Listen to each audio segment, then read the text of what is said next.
szívből, izomrostokból, vérből, placentából ma már kimutatásra kerültek mikro- és nanoműanyagok. Az elkövetkezendő időszakban nagyon sok különböző termékről fog kiderülni, hogy azokban kisebb vagy nagyobb mennyiségű mikroműanyag az található, hiszen így csomagoljuk őket, így szállítjuk őket.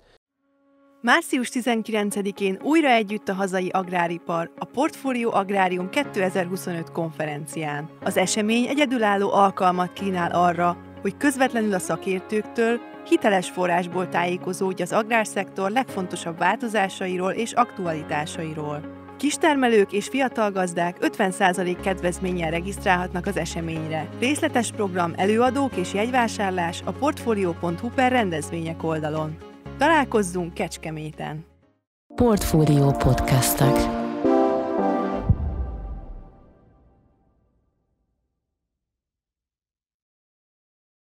Mindenkit üdvözlünk! Ez az Alapvetés, a Portfolio Agráriummal és élelmiszerekkel foglalkozó podcastje.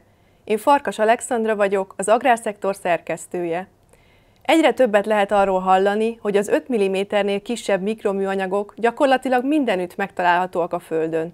Ott vannak a folyókban, a tavakban, a szántóföldeken, de kimutatták már jelenlétüket a sarki jégsapkában, a felhőkben, az elfogyasztott ételekben és az ivóvízben is. De vajon milyen hatással vannak ezek az apró plasztikdarabkák a környezetre és az egészségünkre?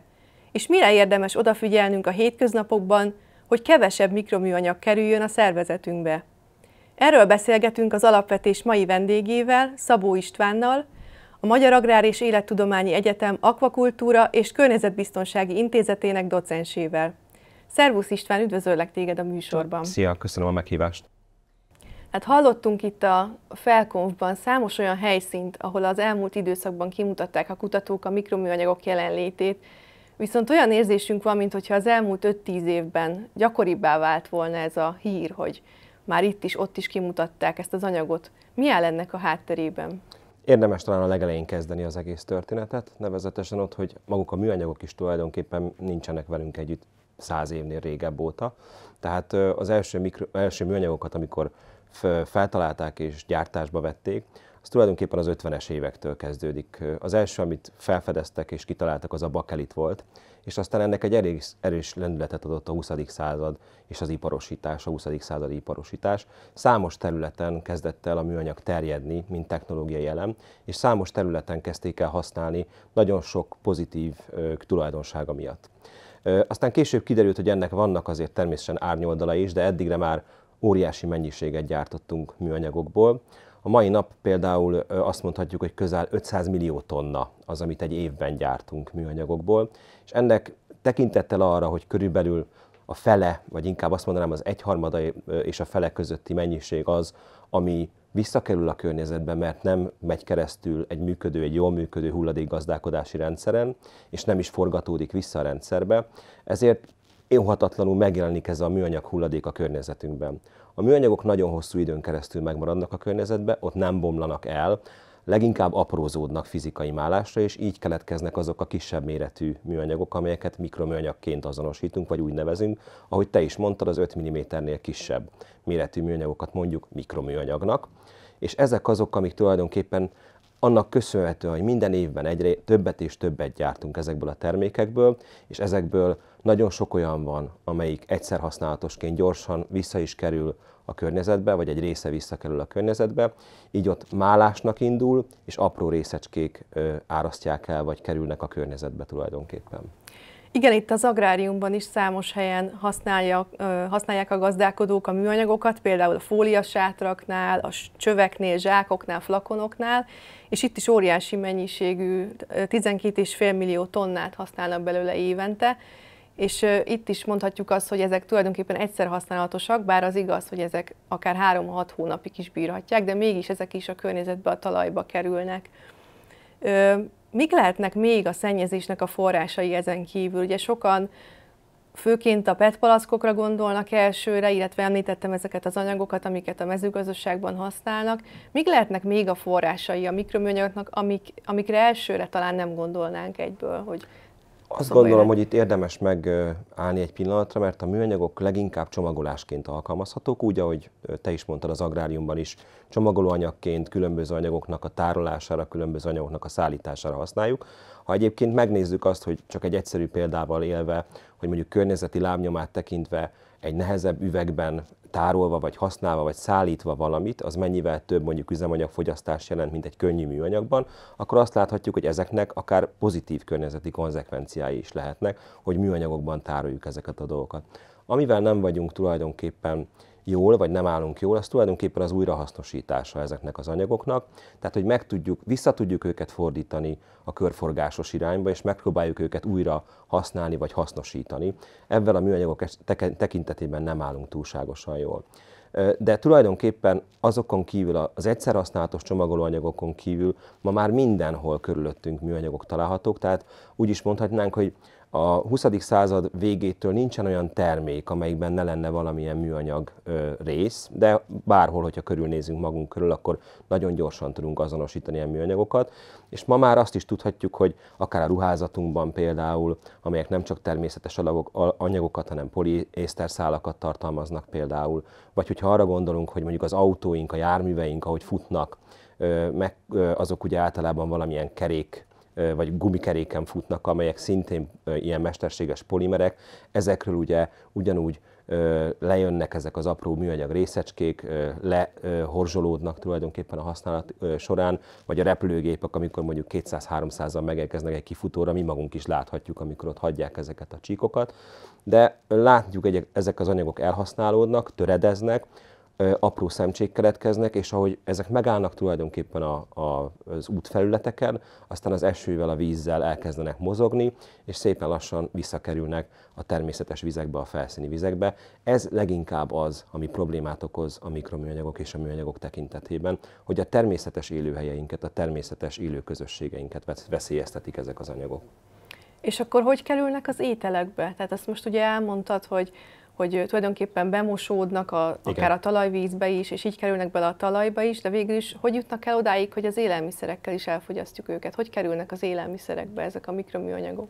Tulajdonképpen azok az élő szervezetek, amelyeket elfogyasztunk, legyenek azok növényi vagy állati szervezetek, akár a felületükön is szennyeződhetnek műanyagokkal, vagy akár ők maguk is elfogyaszthatják ezeket a műanyagokat tulajdonképpen. Az tudva levő például, hogy azt mondják a tudósok, hogy egy évben nagyjából 1 millió tengeri madárnak a pusztulásával hozható összefüggésbe az a műanyag, amit úgy fogyasztanak el a tengeri madarak, hogy tulajdonképpen azt gondolják, hogy ez egy préda állat, ami a tengerben található, és fals módon tulajdonképpen lecsapnak ezekre a műanyag darabokra, ami aztán elzárja a beleiket, és ez okozza a problémát. De nyilván a kisebb műanyag szemcsék ugyanúgy bekerülhetnek a tengeri gyümölcsök, vagy tengeri gyümölcsöknek nevezett ételekbe, tehát kagylók, rákok például, amelyek szűrögetik, szívogatják a vizeket, és aztán így kerülnek vissza az emberi táplálkozásba. De a mi táplálkozásunkban, mondjuk egy kontinentális táplálkozásba leginkább azzal kerülhetnek vissza, hogy a csomagolóanyagainkról töredeznek le apró műanyagszemcsék, és miután ma már, hogyha valaki egy hiper vagy szupermarketbe, vagy egy kisboltba is elmegy, ha maga körülnéz, akkor látja, hogy szinte mindent, és tényleg mindent műanyagba csomagolunk. Ezeknek a műanyag csomagolóanyagoknak a letöredező részei azok közvetlenül is fogyasztásra kerülhetnek, nem csak olyan közvetett módon, mint ahogy mondjuk beszéltünk arról, hogy valaki egy kagylót vagy egy rákot fogyaszt el. És például a tengeri herkentyűkön kívül melyek azok az élelmiszerek, aminél azt mondhatjuk, hogy kimondottan sok mikroműanyagot tartalmaznak? Tehát, hogyha valaki ezeket gyakran fogyasztja, akkor kimondottan ki van téve ennek a veszélynek, ennek a problémának. Ez egy nagyon érdekes kérdés, mert hogy visszatérnék arra a kérdésre, amit a legelején föltettél a műanyagokkal kapcsolatban, hogy miért látjuk egyre több alkalommal azt, hogy műanyagok vannak a mi környezetünkben, és így választ lehet arra is kapni, hogy éppen melyik élelmiszerek azok, amelyek leginkább érintettek ezzel a problémával. Ugye azzal, hogy kiderült, hogy tulajdonképpen ezeknek a műanyag hulladékoknak, vagy mikroműanyag részecskéknek jelentős szerepe lehet az emberi egészségben, elkezdődött egy olyan analitikai fejlesztés is, aminek az volt a célja, hogy megpróbáljuk mondjuk élelmiszertermékekből kimutatni ezeket a műanyagokat. Először tulajdonképpen viszonylag egyszerűen, és viszonylag ma már azt is mondhatnám, hogy megmosolyogtató módszerekkel, de ezek továbbra is használatban lévő módszerek, hiszen hogyha nagy monitoringokat készítünk például, akkor nagyon fontos, hogy egyszerű módszerekkel ismerjük fel, hogy valami mondjuk egy vízmintában műanyag vagy nem műanyag. De ennél ma már sokkal, hogy mondjam, kidolgozottabb, szofisztikáltabb módszerek is állnak rendelkezésre, különböző mikroszkópikus eljárások, különböző plazmás eljárások, amelyben a mintát elégetve tulajdonképpen különböző kromatogramokon kirajzolódik, hogy van-e a mintában műanyag és hogy az mennyi. Tehát elkezdődött egy nagyon erős analitikai fejlesztés, aminek a célja az volt, hogy meglássuk, hogy vajon ezekben az élelmiszertermékekben van-e ilyen típusú műanyag.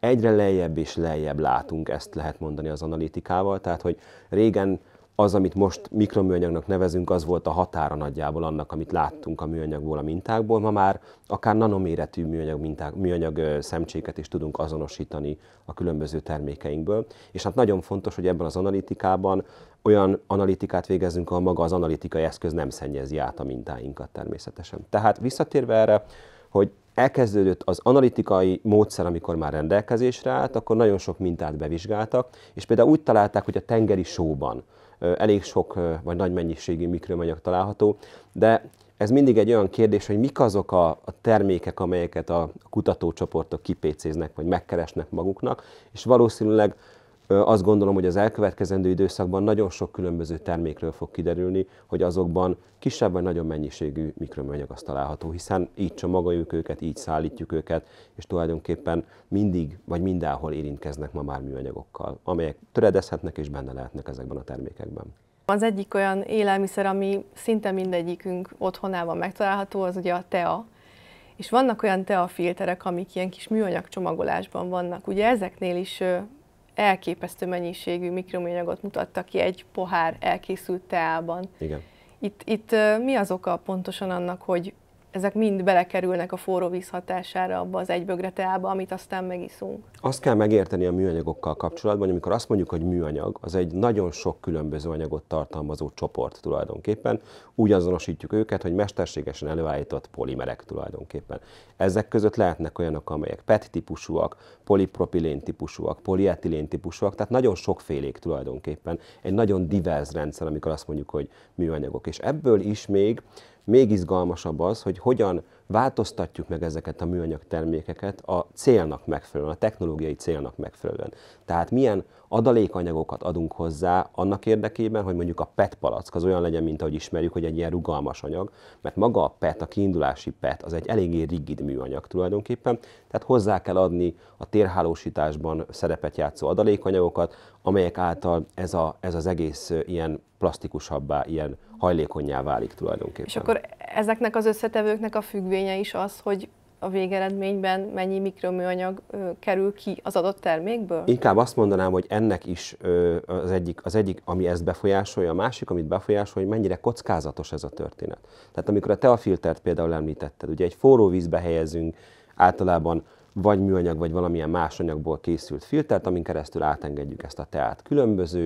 A teában magában is különböző savas anyagok lehetnek benne, amelyek megoldhatják tulajdonképpen ezt a műanyag filterrészt, és ezáltal degradálják ezt a műanyag szerkezetet, és ebből a műanyag szerkezetből kiáramolhatnak azok a kisebb-nagyobb darabkák, amelyeket már nem tart össze a rendszer mondjuk a forró víz vagy a savas közeg hatására, vagy azáltal, hogy egyáltalán a teafiltert innen oda és amonnan oda visszük, megtöltjük, közben a felszínéről leszedünk néhány műanyag darabkát, és aztán utána pedig beletesszük konkrétan a teánkba. Ha és amennyiben rá lehet venni mondjuk fogyasztókat arra, akkor nyilván itt ez egy olyan pont, ahol el lehet kerülni azt, hogy valaki direkt kontaktba kerüljön mikroműanyaggal, tehát hogyha van rá lehetőség, akkor ezeket a típusú műanyag filteres teákat próbáljuk megkerülni annak érdekében, hogy kevesebbet vigyünk be a szervezetünkbe.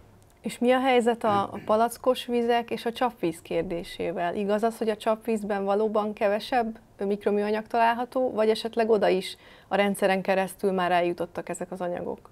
Általában, amikor ezt a kérdést felteszik nekünk, akkor én mindig azt szoktam mondani a saját hallgatóimnak is, hogy azt is meg kell értenünk ha visszalépünk kettőt, hogy egy olyan országban vagyunk, ahol biztonságos a csapvíz. Ez egy nagyon fontos dolog, amikor azt értékeljük, hogy egyáltalán föltehetjük magunknak azt a kérdést, hogy a kettő közül, a csapvíz közül és a palackos víz közül mi az, ami biztonságosabb. Hiszen vannak olyan országok, ahol a csapvíz nem biztonságos, fertőző anyagokat tartalmaz, vagy akár toxikus anyagokat is tartalmaz. Ilyenkor főleg azon, akinek érzékenyebb, ott ezekben az országokban a csapvizet érdemesebb választani, hogy elkerüljék mondjuk a különböző betegségeket. Palackosat. bocsánat. A palackosat, igen, érdemes választani, hogy elkerüljék a különböző betegségeket. Magyarországon mi megtehetjük azt, hogy között a két víz között választhatunk, és ha választhatunk, a kettő minősége, az teljes mértékben ugyanazonnak a szabályoknak kell, hogy megfeleljen. Tehát amikor ivóvizet veszünk a csapból, vagy ivóvizet veszünk egy palackból, annak pontosan ugyanannak a szabályrendszernek kell Magyarországon megfelelni, tehát minőségben a kettő között nincs, és nem is lehet különbség. Ízben természetesen lehet eltérés, ezt valaki jobban szereti, vagy nem, de az biztos, hogyha egy műanyag palackba töltjük azt a vizet, amit egyébként egy hálózatból is el tudnánk fogyasztani, ott sokkal nagyobb az esélye annak, hogy mikroműanyagok is belekerülhetnek a mintáinkba. Ez nem azt jelenti, hogy tele lesz mikroműanyaggal az a minta, ami egy palackból származik, de hogyha ezt szeretnénk elkerülni, akkor ne a palackos vizet válasszuk. Egyébként is talán egy olyan országban, ahol meg lehet inni a csapvizet, ott válasszunk csapvizet a palackos helyett. De akkor ezek szerint az is öngolt rúg tulajdonképpen, aki a csapvizet beletölti egy műanyag kulacsba, és azt hordozza magával egész nap, hogyha jól értem. Igen, azt gondolom, hogy ebben az esetben is a kitettsége, a mikroműanyag kitettsége ezeknek a vizeknek nagyobb lesz. Nyilván amikor elmegyünk kirándulni, valamilyen módon vinnünk kell magunkkal vizet, tehát ezt meg kell oldani, és nagyon sok esetben nincsen alternatív választás. Sokszor ez a baj egyébként, hogy az alternatíva hiányzik, de hogyha van rá valakinek lehetőség, akkor próbálja meg ilyenkor a fémkulacsokat használni, hogyha el szeretné kerülni azt az expozíciót, amit a mikroműanyagok okoznak. És vannak egyébként arra vonatkozó felmérések, hogy a szervezetünkben mennyi mikroműanyag kerül mondjuk egy adott idő alatt, egy hónap alatt, vagy egy év alatt? Nagyon sokféle különböző felmérés van ezzel kapcsolatban, mint ahogy általában ugye te is említetted, hogy 5-10 éve van az analitika, amióta működik, és mindig felkapunk egy ezzel kapcsolatos cikket, ami aztán vagy megcáfolásra kerül, vagy megerősítésre, vagy esetleg más mintákból még azt mondjuk, hogy annál is több. Ugye azt szokták mondani, hogy egy olyan plastikkártyányi mikroműanyag, vagy műanyag mennyiség az, amit egy évben elfogyaszt valaki, tehát ez nagyjából az, amit mikroműanyagként elfogyasztunk egy évben, ami így nagyon drasztikusnak és soknak tűnik, de nyilvánvalóan nem mindegy, hogy valaki mondjuk palackos vizet fogyaszt, mondjuk a műanyag filteres teájával, és mondjuk folyamatosan olyan termékeket fogyaszt, amelyet állandóan becsomagol valamilyen műanyagba, vagy nincs kitéve ezeknek a hatásoknak. Tehát itt regionálisan, akár Magyarországon belül is különbözőek lehetnek az érintettségek és az expozíciók. Egy átlagosan nagyjából ezt egy publikációból tudjuk mi is. Ebből vannak olyan publikációk, amelyek azt mondják, hogy ez inkább kevesebb, vannak olyan, akik azt mondják több. Nincsen konszenzus, azért nincsen konszenzus ebben, mert nagyon rövid idő állt még eddig rendelkezésünkre annak érdekében, hogy mérjük ezeket a dolgokat, és úgy mérjük, hogy egy megfelelő analitikát tudjunk ebben alkalmazni és használni. És ezeket az elfogyasztott mikroműanyagokat képes a szervezet valamilyen szinten megemészteni, vagy ez kiürül esetleg valahány százalékban, vagy pedig felhalmozódik teljes egészében? Nagyon izgalmas kérdés az, hogy jó-e az nekünk, hogy mi műanyagot fogyasztunk, vagy rossz. Ugye ez a másik kérdés, amire nagyon intenzíven keresi mindenki a választ, hogy probléma-e az, hogy mi mikroműanyagokat fogyasztunk, hiszen elfogyasztunk ugyanígy porszemcséket is, ugyanígy elfogyasztunk homokszemcséket is, már csak azzal, hogy belélegzünk akár a városi porból különböző részecskéket, gondot okoz-e ez nekünk, vagy nem? Először is az állatvilágból, hogyha keressük a példákat, akkor azt lehet mondani, hogy a természetes élővilág szempontjából a műanyag jelenléte a környezetben az sok esetben rossz. Egyrészt azért lehet rossz, mert ezek az állatok elfogyasztják. A plasztikózis például a tengeri madaraknál egy olyan műanyag által okozott betegség, hogy ezek az apró műanyag darabkák a madarak beleit felsértik, és ezáltal mondjuk egy fertőző betegségnek sokkal kevésbé tudnak ellenállni ezek a madarak, vagy nagyméretű emlősök, mint teknősök, vagy nem is emlősök, nagyméretű állatok, mint teknősök, vagy még nagyobb emlősök, mint a bálnák például elfogyasztják ezeket a műanyagokat, és aztán esetleg elpusztulnak ettől, vagy felakadnak ezekre a műanyag darabkákra, és ez okozza a vesztüket. Ma már azért Magyarországról is lehet látni olyan képeket, hogy mondjuk egy gém például elfogyaszt egy hosszú műanyag csövet, mert azt gondolja, hogy az egy vízisikló, vagy látható volt mondjuk olyan halak, amik a Dunából kerültek kifogásra, a nyakukra hurkolódott műanyag darabkákkal, tehát ez biztosan nem tesz jót. A másik oldalról vannak viszont olyan élőlények, amelyek pedig kifejezetten szeretik a műanyagokat, a felületükön tudnak utazni, és hosszabb távot bejárni tulajdonképpen ezekkel.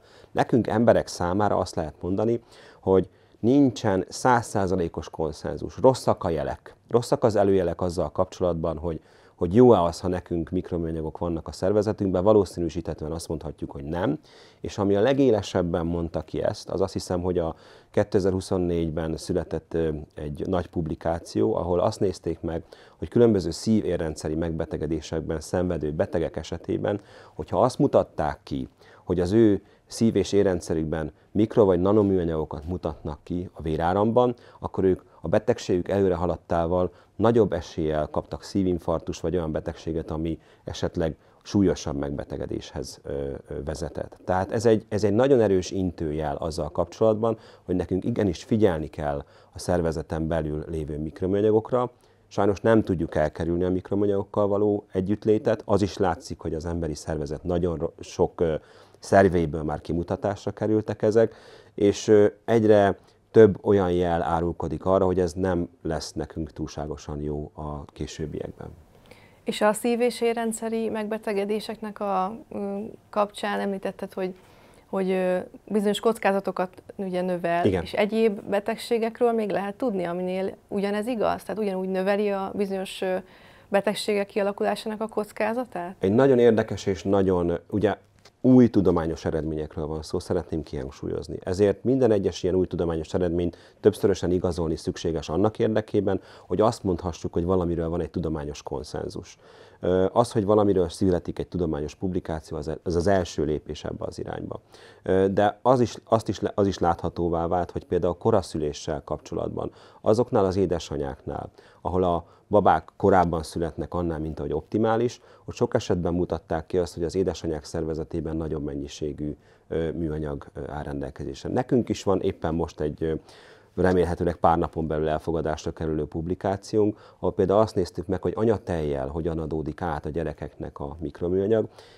A mi publikációnkban éppen azt próbáltuk feszegetni, hogy milyen módszert tudunk erre ajánlani, mi legyen az, amivel egyáltalán ezt vizsgálni lehet. És ugye itt mindig ez a fontos kérdés, hogyha különböző módszereket használnak a tudományos kutatók, azok nem lesznek egymással összehasonlíthatók, tehát valahol kell egy konszenzus módszert vagy egy módszerrendszert kialakítani ahhoz, hogyha szükséges, akkor ezekről határértéket lehessen csinálni, és azt mondani, hogy az a víz, amelyikben mondjuk ennyi mikroműanyag található, az nem alkalmas emberi fogyasztásra. Vagy az a szennyvíz, amit tisztítás után mondjuk visszaengedünk a Dunába, az ekkora mennyiségben, hogyha mikroműanyagot tartalmaz, akkor az nem engedhető vissza, vagy csak erősebb tisztítás után engedhető vissza a Dunába. Épp azért, hogy ezt a körforgásos folyamatot valamilyen módon próbáljuk blokkolni.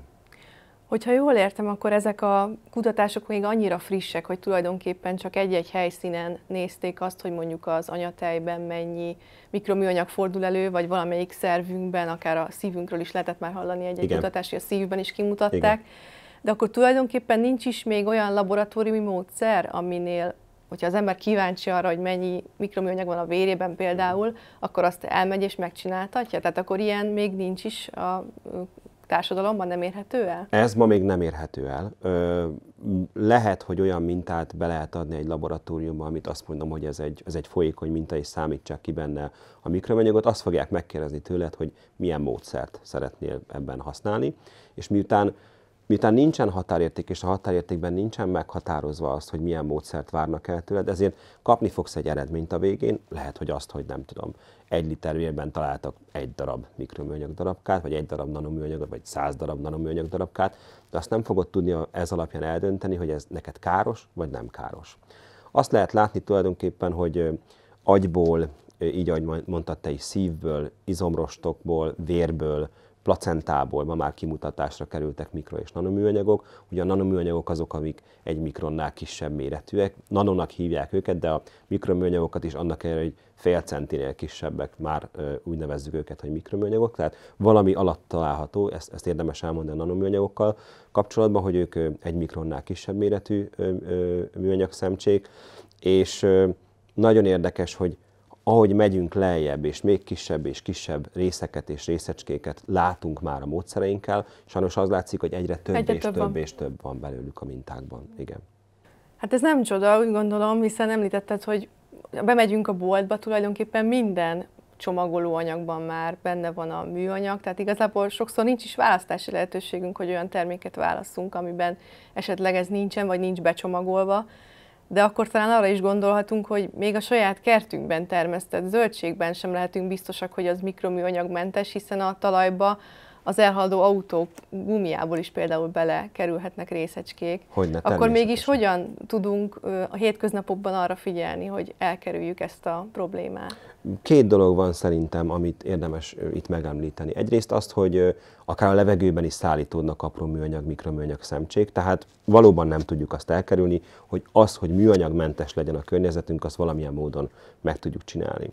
Amit érdemes ilyenkor mindig számításba venni, hogy vajon jó az nekünk, hogy nincsen alternatíva? Akarunk-e annak érdekében valamit tenni, hogy legyen más alternatíva, hogy használhassunk mást? És ebben egyébként Magyarországon azért vannak már jó példák, tehát akkor, amikor mondjuk a műanyag szívószálak vagy műanyag csomagoló eszközök egy része kivonásra került a közforgalomból, amögött volt egy társadalmi elvárás tulajdonképpen. A most is egyre különböző, tehát ahogy egyre inkább változó, de egyébként működő, mondjuk műanyag visszagyűjtési rendszerbe, ha sikerül ezeket a műanyaganyagokat visszafordítani a körforgás irányába, és minél nagyobb mennyiségben sikerül visszafordítani, az már egy nagyon fontos dolog. De mondhatnám akár az agráriumot is, hogyha mondjuk azokban a mondjuk big bag zsákokban, amelyekben mondjuk kiviszik a mezőgazdasági területekre műtrágyákat például, ha azokat valamilyen módon vissza lehet gyűjteni, és azokat vissza lehet megint fordítani a körforgásos irányba, akkor megint megszabadítottuk valamekkora műanyagtól, vagy visszaforgattuk valamekkora mennyiségben ezeket a műanyagokat. A jövő kihívása azt gondolom, hogy az lesz, hogy tudunk-e olyan alternatívát találni a mostani fosszilis alapú, vissza nem forgatható műanyagok mellé, vagy helyett, amelyik vagy biológiai alapú és a természetben úgy bomlik el, hogy nem okozza ezeket a problémákat, vagy olyan típusú műanyagok, amelyek többször újrahasznosíthatók, többször használhatók, és úgy alakítjuk ki ezeket a rendszereket, hogy azok többször felhasználhatók legyenek. Tehát, hogy ne dobjuk el a termékeinket, hanem mondjuk modulárisan tudjuk őket átszerkeszteni, vagy javítani tudjuk ezeket a rendszereket. Igen, ez azért most már el is indult az elmúlt években, hiszen egyre több helyen lehet a boltokban is olyan nejlonzacskókat találni, amelyek aztán lebomlanak a környezetben.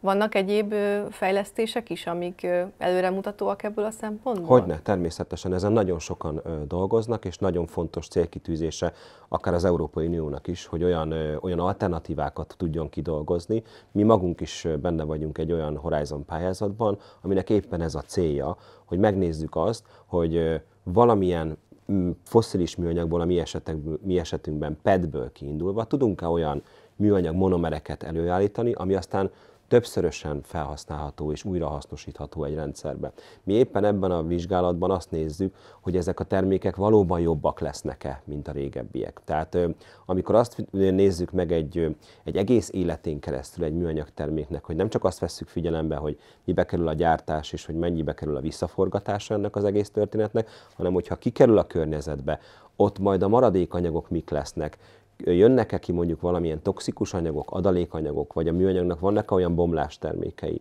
amelyek problémásak lehetnek, hiszen hogyha valami elbomlik, és nem mikroműanyaggá bomlik el, hanem valamilyen módon elbomlik, akkor a bomlás termékei között is lehetnek toxikus vagy problémás anyagok. Mi például a mi tanszékünk éppen ebben a pályázatban azt vizsgálja, hogy ha lebomlik ez az anyag, akkor visszamaradóan nincs olyan környezeti hatás, ami rosszabb lenne annál, mint a kiindulási termék. Tehát úgy találjunk alternatívát, hogy az igazolható azzal kapcsolatban, hogy nem lesznek olyan környezeti konzekvenciái, amelyeket most értünk, látunk, és amelyekre fel tudunk készülni, és azt tudjuk mondani biztosan, hogy ez jobb termék, mint az, ami jelenleg a piacon található. Igen, hát annak idején a műanyag zacskók és PET palackoknak a gyártása is jó ötletnek tűnt tulajdonképpen, és gondolom akkor még nem végeztek ilyen felméréseket, hogy előzetesen próbálták megbecsülni, hogy milyen hatást fognak gyakorolni a környezetre vagy az élővilágra.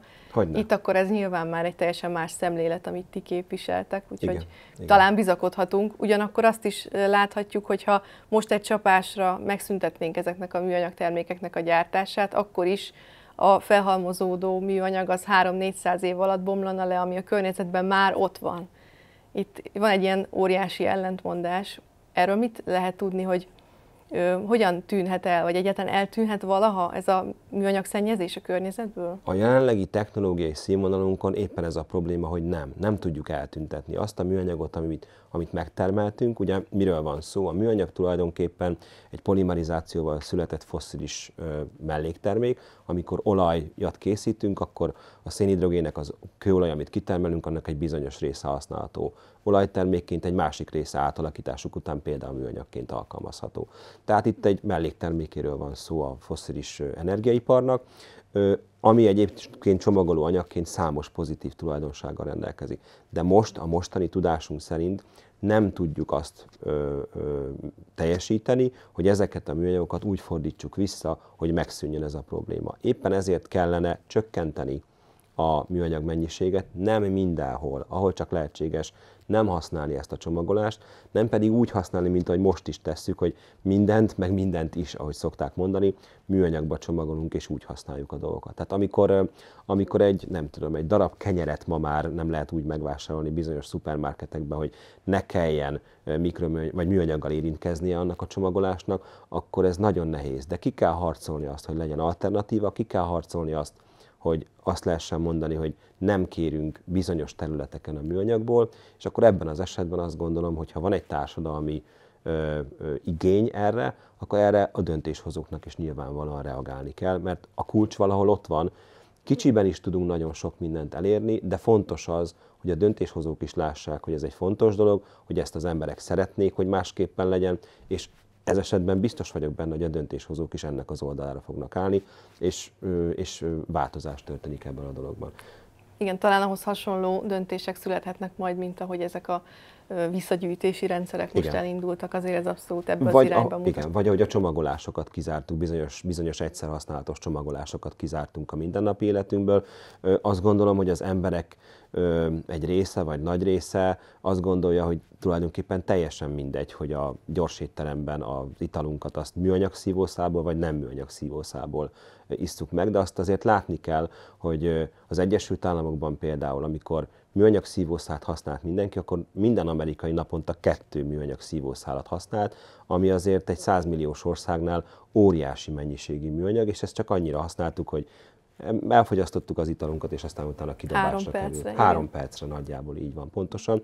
Tehát, hogy ezt ilyen ütemben, ha csak nem szeretnénk azt, hogy a műanyagipart ilyen módon szeretnénk támogatni, ezt is lehet természetesen, akkor viszont és figyelni szeretnénk ennek a környezeti és egészségügyi konzekvenciájára, és megértjük azt, akkor azt gondolom, hogy ahol lehet, ott próbáljuk meg elengedni azt, hogy műanyagot használjunk. Nyilván nem fogjuk tudni az élet minden területén elengedni, talán nem is ez a cél, de úgy kell próbálni minimalizálni, hogy ne használjunk mindenhol, és még annál több helyen is műanyagokat.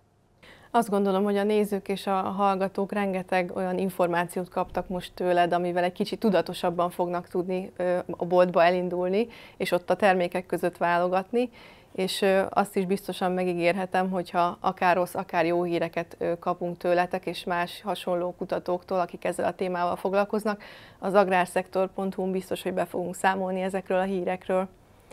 Ez volt az Alapvetés, a Portfólió agráriummal és élelmiszeriparral foglalkozó podcastje. Köszönöm vendégünknek, Szabó Istvánnak, hogy rendelkezésünkre állt. Ha tetszett az adás, iratkozz fel a Portfólió podcast csatornájára és az Agrárszektor YouTube csatornájára. Hallgatóinkat és nézőinket várjuk a március 19-i Agrárium konferenciára is, amely a tavasz egyik legjelentősebb mértékadó szakmai rendezvénye. Hamarosan új adással jelentkezünk, addig is minden jót kívánunk, sziasztok!